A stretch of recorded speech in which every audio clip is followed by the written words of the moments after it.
Hola, un saludo a todos, esperando en Dios que se encuentren bien. Me presento brevemente, mi nombre es Claudio González, me pueden encontrar en redes sociales bajo este seudónimo, Quimera Drummer. Soy cristiano, entre muchas cosas, pero principalmente cristiano. Me apasiona la doctrina bíblica, me apasiona la Biblia, y también me apasiona la política. Y en virtud de esto, la noticia de que se reformulaba el Partido Conservador Cristiano y volvía ahora como Partido Social Cristiano, me entusiasmó en un principio, y saber ahora que dentro de los partidos en formación es el que lleva más firmas que el resto, que incluso eh, demócratas y amarillos, también me entusiasma porque me indica que la comunidad cristiana chilena por lo menos está interesada realmente en los temas de política como debiese estarlo siempre, porque finalmente la Biblia, si bien nos habla de muchas cosas, también nos habla respecto de no solamente cómo debemos vivir en sociedad, en términos morales, éticos, sino que también cómo esa sociedad debiera ser a los ojos de Dios para recibir su bendición y para el beneficio de todos, finalmente, porque la obediencia a Dios siempre trae bendición. Y teniendo esto en mente, se me ocurrió escribir un documento que llamé, denme un segundo, Principios Bíblicos para un Partido Político. Em, Mi intención principal es que el nombre, la identidad cristiana no esté solamente en el nombre del partido político, sea cual fuere que se llame a sí mismo cristiano, sino que su identidad surja desde donde debe surgir, desde la escritura. Este documento todavía, aún lo estoy escribiendo, estoy afinando los últimos detalles, mm, pero previo a eso quise hacer este video para postular unas ideas aclaratorias que van a permitir entender este documento de forma más, más fácil, por decirlo así, más comprensible. Eh, Ideas que paso a continuación a exponerles, ¿ya? Denme un segundito. Entonces, escribí este documento, Principios Bíblicos para un Partido Político Cristiano, conceptos e ideas preliminares y fundamentales.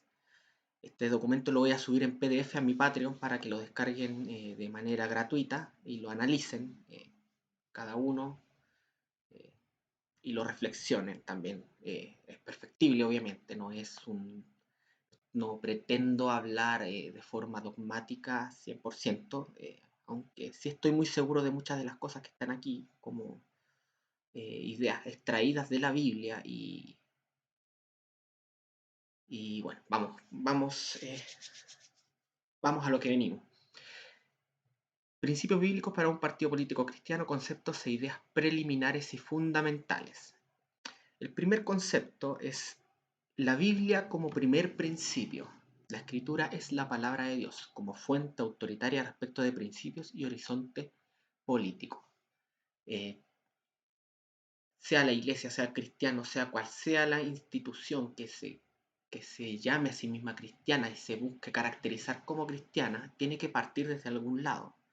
Y ese lado es ese lugar, no puede ser otro que no sea la revelación de Dios. O sea, Dios en su condescendencia para con el hombre nos reveló una parte de su mente desde donde podemos saber quién es Él, podemos saber sus obras, podemos saber lo que Él hizo para salvarnos, pero también podemos conocernos a nosotros mismos. Y también en esta revelación tenemos información respecto de cómo la sociedad humana debiese ser en cierto sentido para poder vivir en paz dentro de lo perfectibles que somos y teniendo en cuenta la realidad del pecado también, desde donde proceden todas las tragedias, todos los pesares de la humanidad. ¿Ya? Eh, Puse como base bíblica de este principio un pasaje que se encuentra en Deuteronomio 17, del 18 al 20, que dice: y cuando se siente sobre el trono de su reino, acá está hablando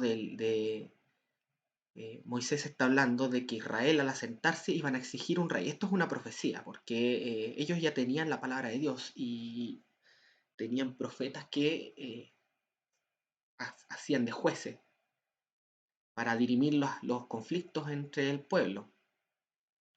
Pero el pueblo quería un rey, quería ser como el resto de las naciones y quería un rey. Eh, Eso lo pueden encontrar en el libro de Primera de Samuel. Entonces, eh, viendo de antemano que esto iba a suceder, Moisés, obviamente lo vio por medio de la revelación, Moisés en el libro de la ley da instrucciones de cómo este rey que iba a venir, que también es una profecía mesiánica, por decirlo así, porque Cristo no solamente fue profeta ni sacerdote, sino que también es rey, rey de reyes y señor de señores, eh, cómo este rey se debía manejar entre medio del pueblo. Entonces dice: y cuando se siente sobre el trono de su reino, entonces escribirá para sí en un libro una copia de esta ley, del original que está al cuidado de los sacerdotes levitas. Este libro se refiere al libro de la ley, el Pentateuco, los primeros 5 libros de la ley. Y lo tendrá consigo y leerá en él todos los días de su vida, para que aprenda a temer a Jehová su Dios, para guardar todas las palabras de esta ley y de estos estatutos, para ponerlos por obra, para que no se eleve su corazón sobre sus hermanos, ni se aparte del mandamiento a diestra ni a siniestra, a fin de que prolongue sus días en su reino, él y sus hijos en medio de Israel. ¿Cuál es la importancia de este pasaje? Está hablando del rey. El rey en el antiguo Israel es lo que podríamos usar de forma análoga, la figura política eh, en Israel. Claro, en el antiguo Israel lo eclesiástico y lo civil estaba fusionado, entonces tenemos a los sacerdotes levitas que también actuaban como jueces, ¿ya? Y tenemos un rey, que eran las figuras políticas de su tiempo, las autoridades civiles de su momento. Entonces, esto es muy importante. Esto nos indica que las autoridades civiles, independientes del tiempo en que existan, independientes de quienes sean, tienen que aprender de Dios, aprender de su palabra, eh, extraer de ella los principios por los cuales no solamente se van a guiar en torno a su vida personal, sino en respecto del bien común, de las cosas que interesan a la sociedad como un todo, y también les sirve para que no se eleve su corazón sobre sus hermanos, que ese es un gran problema que tienen nuestros políticos actuales, que al tener una posición de poder en la sociedad, de repente se privilegian a sí mismos, se privilegian a sus cercanos y se olvidan del pueblo, por decirlo de alguna forma. El resto tenemos que vivir a merced de sus caprichos, a merced de sus malas decisiones, sufriendo las consecuencias de sus de su mal obrar, ¿ya? Pues bien, en la Biblia, a los pies del rey, le iba a enseñar a no solamente a dirigirse a él como persona, como individuo, en términos de su moralidad personal, sino que le enseña respecto de la actitud que debe tener frente al pueblo, y a su vez de ahí extrae también cómo es que debe dirigir a este pueblo, porque la ley, los estatutos no solamente hablan de la moralidad, de cómo uno debe conducirse moralmente en el bien, en la justicia, sino que eh, eh, es un manual completo política, de política de dirección del bien común, de las autoridades, de la administración, etcétera, etcétera, etcétera. ¿Ya? Entonces, si vamos a tener un partido político, tiene que partir eh, por la Biblia. Si es que este partido se llama a sí mismo cristiano, tiene que partir por las escrituras. ¿Ya? Segundo principio, enfoque teológico sobre los derechos humanos. Como cristianos, sostenemos que el individuo tiene derechos y deberes no por el mero hecho de ser un ser humano, sino por cuanto fue creado a imagen de Dios, y es Dios el que concede tales derechos. Dios es nuestro parámetro ético principal. ¿Ya? El enfoque actual de los derechos humanos tiene como principal sujeto al hombre, es antropocéntrico. El hombre, en tanto ser humano, tiene derechos que proceden en virtud de su humanidad. Sin embargo, el cristiano no piensa de esta manera. El cristiano cree que la ética, lo bueno, los derechos y los deberes proceden de Dios, que es el ser perfecto. El parámetro por el cual juzgamos el bien y el mal es el parámetro que Dios nos entrega en las Escrituras. No es un parámetro que proceda de nosotros como individuos, ni de un grupo de individuos en la sociedad, ni de una sociedad como un todo. El cristiano no ve el bien y el mal en esos términos, lo justo y lo injusto. Lo ve a la luz de lo que Dios ha revelado. Entonces yo ofrezco dos pasajes aquí para fundamentar este punto. El primero es Génesis 9:6, que nos dice: el que derramare sangre de hombre, habla del homicidio, por el hombre su sangre será derramada, porque a imagen de Dios es hecho el hombre.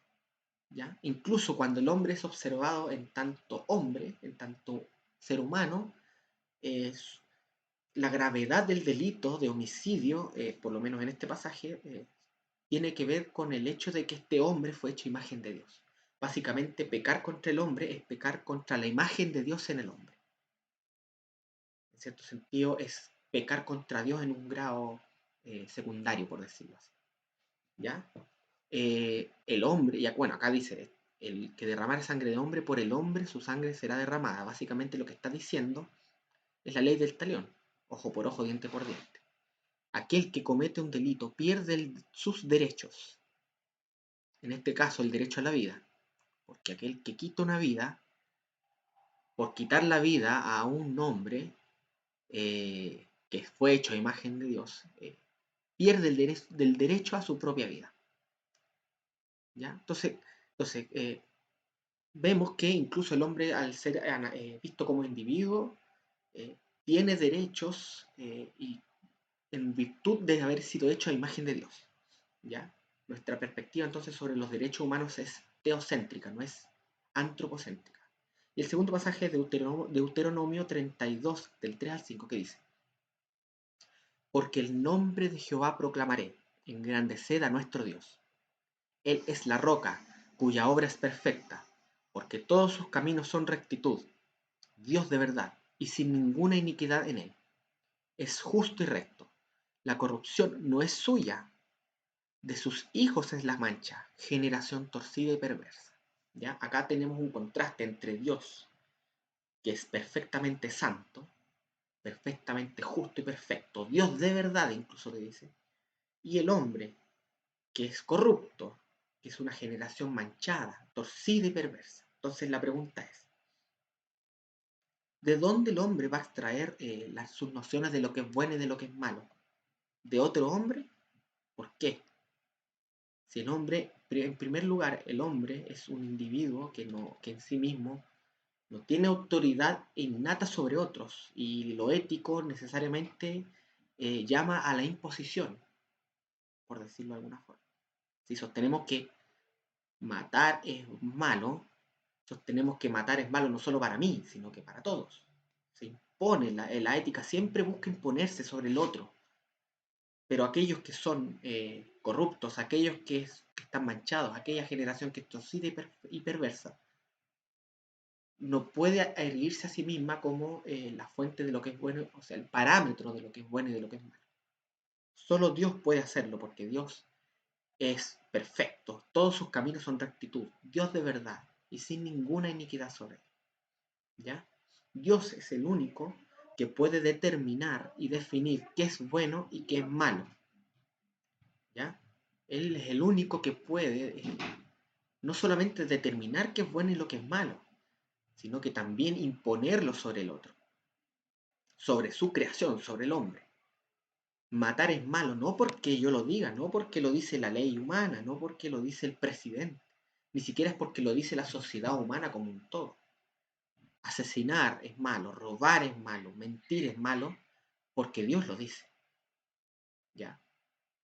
Entonces, el enfoque respecto de los derechos y deberes de los seres humanos eh, en el documento que estoy escribiendo de principio es un enfoque teocéntrico. ¿Ya? Espero que hasta el momento esté siendo un poco claro todo esto. ¿Ya? Tercero, autoridad civil. Deliberadamente designo como autoridad civil a toda autoridad establecida entre los hombres que tenga que lidiar con los asuntos públicos de la vida en sociedad, porque la Escritura no desconoce, por lo general, la realidad de la autoridad entre los hombres aún en formas de gobierno tan diferentes como la monarquía o la democracia con el Estado moderno, independiente de la calidad y moralidad de ésta. En la Biblia existe un fenómeno que es el fenómeno del reconocimiento de la autoridad. Este reconocimiento de la autoridad es un reconocimiento de su realidad y procede de la idea de que Dios, al controlar las cosas y los asuntos de los hombres, también es Dios el que pone reyes y saca reyes. Y cuando decimos que Dios pone reyes, estamos diciendo que ese rey tiene una autoridad que es una autoridad real que procede de Dios. Toda autoridad legítima, por decirlo así, real en el mundo, pero procede del Creador. No existe autoridad real y legítima entre los hombres que no proceda de él. Y esto abarca incluso más allá de los límites de Israel como nación. Por ejemplo, si vamos al libro de Daniel, Nabucodonosor, el rey de los babilonios, es reconocido como autoridad. Dios mismo, en sueños, le dice que eh, él está ahí, él es autoridad y él tiene todo ese poder porque Dios se lo dio. ¿Ya? Pablo en Romanos 13 nos dice que no hay autoridad que no haya sido por Dios dispuesta. Y él está hablando a una iglesia que estaba bajo el imperio romano.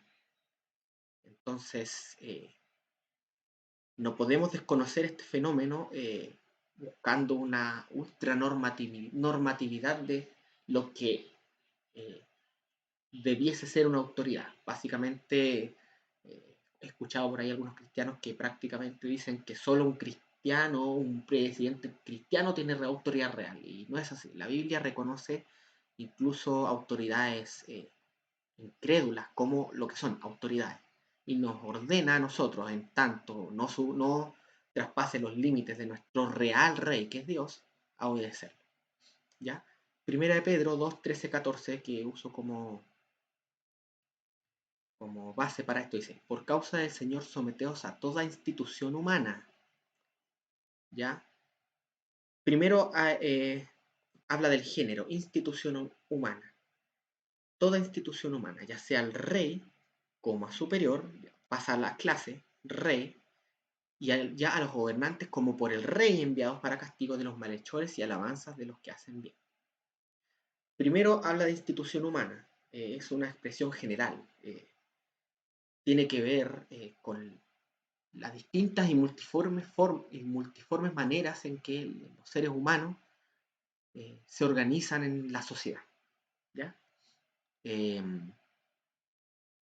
Esta multiforme manera puede tomar formas mejores, formas peores, formas más justas, formas más injustas. Pero en tanto haya una autoridad civil legítima entre ellos, esa autoridad es una autoridad real delegada por Dios, por decirlo de alguna manera. Obviamente hablamos de formas que están dentro de lo permitido, por decirlo así. No, por ejemplo, una organización narcotraficante no es una autoridad real reconocida bíblicamente, ni siquiera en términos de libertad de forma. o por ejemplo el Papa como autoridad de la Iglesia Católica Romana, por tanto se aparta de los principios bíblicos en puntos esenciales, no es una autoridad sobre el cristiano. Y no es tampoco autoridad sobre la iglesia, sino solo sobre aquellos que lo reconocen. Entonces, hay en el ámbito de la autoridad civil, por decirlo así, existe cierta tolerancia a diferentes formas de organización, lo que no implica que no existan principios que nos puedan enseñar una mejor forma, una mejor manera de poder llevar todo esto. Pero aún así se toleran diferentes, incluso perfectibles formas de organización civil, en donde exista autoridades y estas autoridades van a ser autoridades reales concedidas por Dios. ¿Ya? Ese es el punto 3. El punto 4 dice: jurisdicción de las autoridades civiles. Dios tiene autoridad y derecho de castigar todo pecado cometido entre los hombres, pero las autoridades civiles solo tienen derecho respecto de aquellos pecados sobre los cuales Dios les concede autoridad, que no son todos los que se cometen contra su ley. Aquellos pecados sobre los que la autoridad civil tiene jurisdicción para castigar, llamaré delitos. ¿Ya? Vámonos al principio. Eva pecó. Eva y Adán pecaron porque comieron de un fruto que Dios explícitamente les dijo que no comieran. Bueno, se lo dijo a Adán. Y Adán se lo transmitió a Eva. Y con eso nos llevaron a todos a la muerte. Básicamente la ley define lo que es pecado y lo que no es pecado. Y ante los ojos de Dios, por ejemplo, incluso almorzar sin hacerlo para su gloria es pecado. Sin embargo, no ha dado Dios a la autoridad civil jurisdicción, que yo entiendo la jurisdicción como aquel ámbito legítimo y lícito de acción sobre el cual las autoridades pueden conocer delitos y juzgarlo como lo que son, o puede obrar en pro de la sociedad. Dios no ha dado a la autoridad civil derecho de castigar todo pecado. Hay pecados que Dios castiga en su momento, ya sea providencialmente, ya sea cuando estemos en el juicio final, o en el caso del creyente, sus pecados que son castigados en Jesucristo para que Él no sea castigado por ellos. Y hay pecados, de todos esos pecados, Dios le ha dado a la autoridad civil un ámbito de acción que no es absoluto, que es acotado a ciertos pecados. ¿Ya? Y yo llamo estos pecados delitos. Yo ocupo ese término para distinguirlo del pecado en general. Entonces sería delito como género, no, pecado como género, delito como especie. ¿Ya? Para base de este principio, cito dos pasajes. Dice: cuando haya en medio de ti menesteroso de alguno de tus hermanos, en alguna de tus ciudades, en la tierra que Jehová tu Dios te da, no endurecerás tu corazón, ni cerrarás tu mano contra tu hermano pobre, sino abrirás a él tu mano liberalmente, y en efecto le prestarás lo que necesite. Guárdate de tener en tu corazón pensamiento perverso, diciendo: cerca está el año séptimo, el de la remisión, y mires con malos ojos a tu hermano menesteroso para no darle, porque él podrá clamar contra ti a Jehová y se te contará por pecado. El principio detrás de esto, por lo menos el que a mí me interesa, es que este es un mandamiento que está en la ley de Dios. Dios te ordena a ti, en tanto tú puedas hacerlo, si ves a un menesteroso de tus hermanos en medio de ti, a ayudarle, a sacarle de su pobreza. Sin embargo, este mandamiento no tiene una réplica en términos de autoridad, de castigo por parte de la autoridad civil. Es decir, si tú no cumples este mandamiento, Ni el rey, ni los levitas, ni los policías, ni el presidente, ni el Congreso tienen derecho alguno a castigarte por este pecado, por decirlo así. No, Dios no les ha dado a ellos jurisdicción, es decir, no les ha dado ámbito de acción sobre este pecado. Este pecado no es un delito, es un pecado moral, ciertamente, pero es un pecado.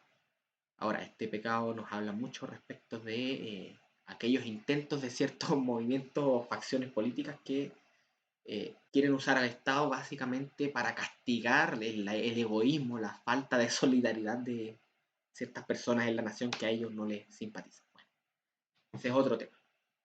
Pero la idea es esa. Acá tenemos un mandamiento de la ley de Dios que no tiene, al que no se le ha dado una réplica en la autoridad civil para castigar. No tiene la autoridad civil derecho a castigar este pecado. ¿Ya? Y el segundo, Hechos 5, 27, 29, dice, cuando los trajeron, los presentaron en el concilio a los apóstoles que estaban predicando sobre Jesucristo, y el sumo sacerdote, autoridad sobre los judíos y autoridad real sobre ellos, les dice, no os mandamos estrictamente que no enseñaseis en ese nombre, en el nombre de Jesucristo. Y ahora habéis llenado a Jerusalén de vuestra doctrina, y queréis echar sobre nosotros la sangre de ese hombre. Respondiendo Pedro y los apóstoles dijeron, es necesario obedecer a Dios antes que a los hombres. ¿Ya? El principio detrás de esto es que en aquellas cosas sobre las que Dios no ha dado jurisdicción, le es ilícito a la autoridad poner límite, ya sea leyes que impidan, por ejemplo, la libertad de expresión.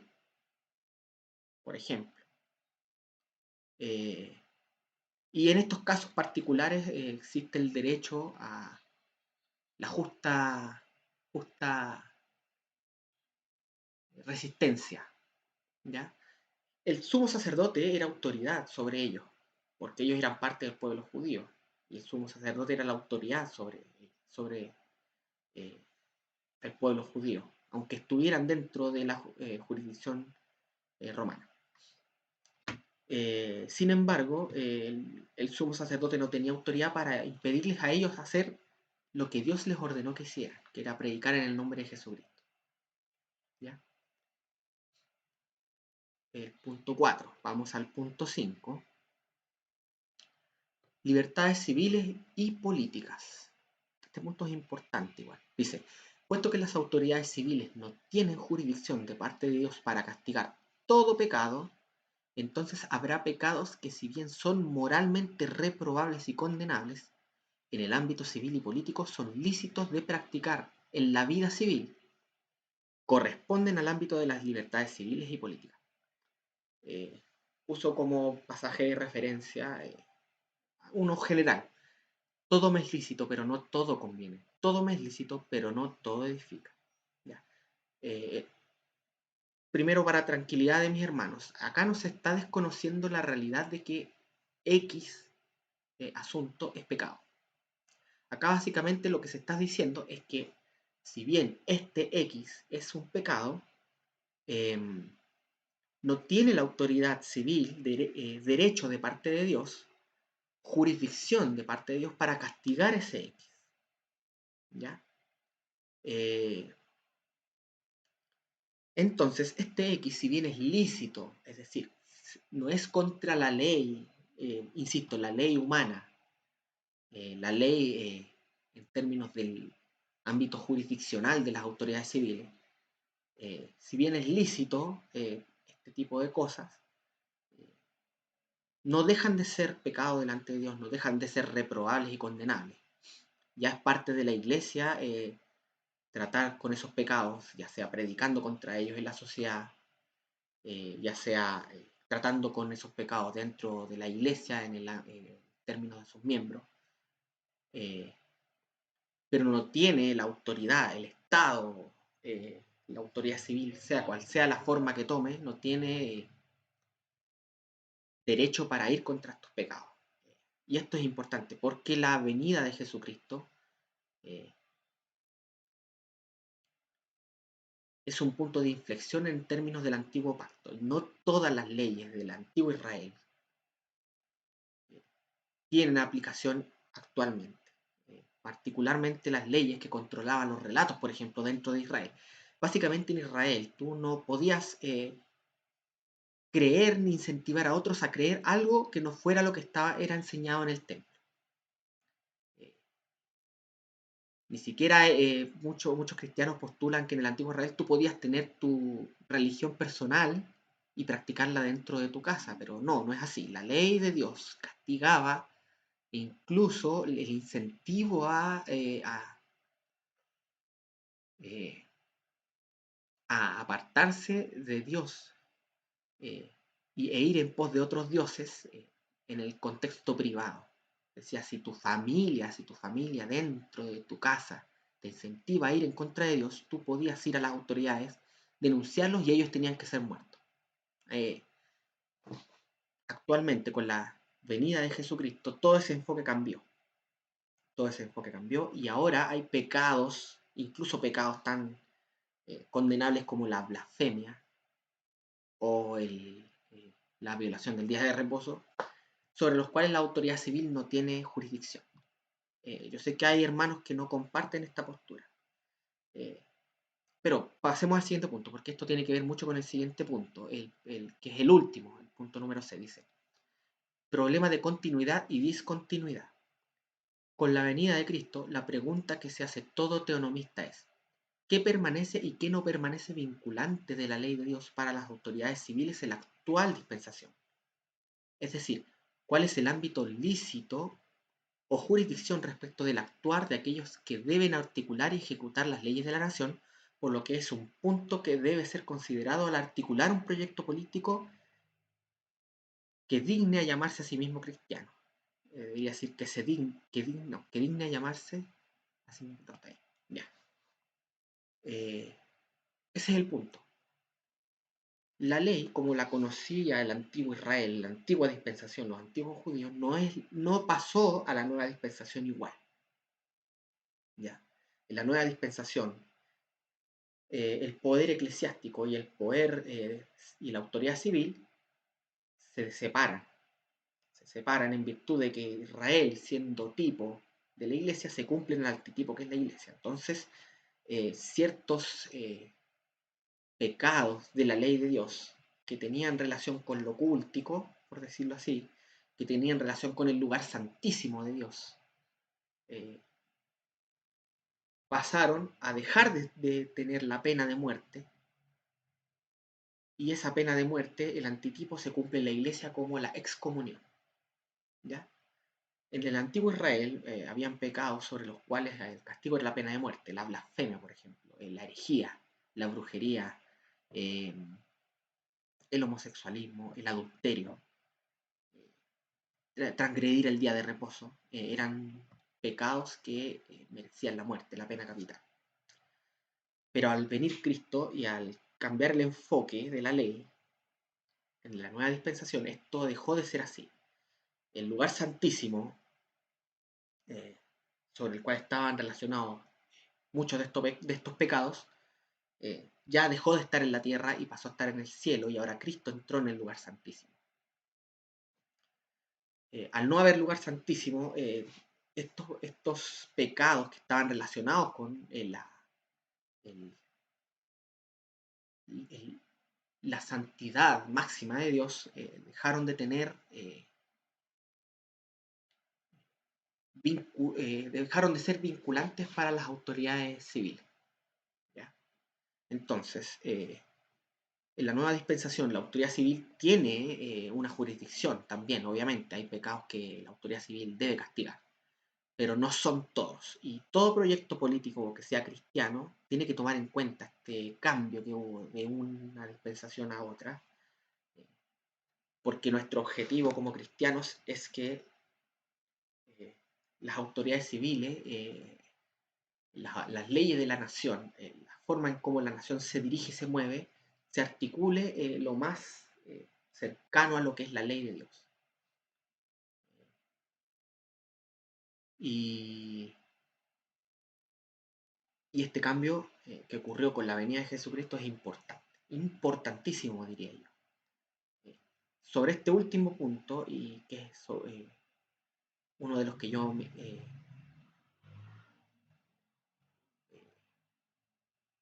más me han inspirado a escribir sobre esto, les recomiendo leer los libros de Joel McDurmon.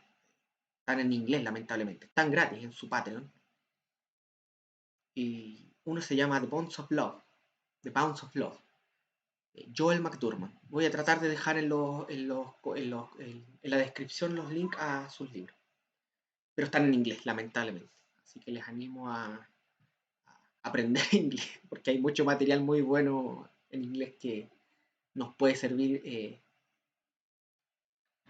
para nuestra edificación personal. Bueno, eso era lo que tenía que decir al respecto.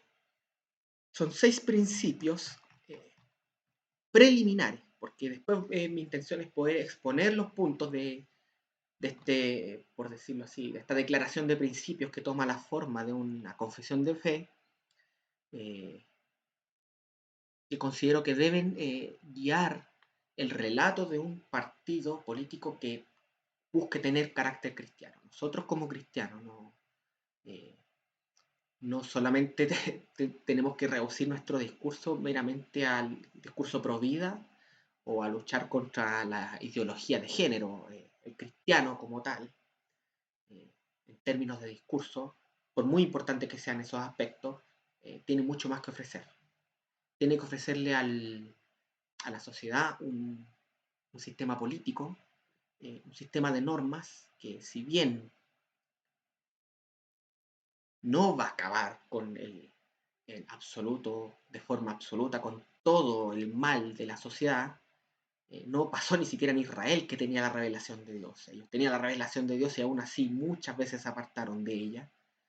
Sin embargo, sí nos pueden servir de guías para, no solamente para nuestro bienestar, ni para el bienestar espiritual, sino para el bienestar de la nación, para el bienestar de nuestro prójimo, sea cristiano o no incluso. Y para que Dios derrame bendición sobre nuestras naciones y nos permita mirar su gloria en nuestras autoridades civiles, guiándose en justicia, en verdad. Eso, me disculpo si no soy muy diestro para hablar, soy más bueno para escribir. Espero que se haya entendido lo que dije. Cualquier duda, consulta, lo pueden dejar en los comentarios o pueden escribirme en mis redes sociales. Yo siempre estoy dispuesto a responder a quien me escribe. Cualquier crítica, cualquier observación. Estos son principios preliminares. Los pueden también, me los pueden hacer llegar, ya sea en mis redes sociales o ya sea en los comentarios acá abajo. Les invito a suscribirse a mi canal.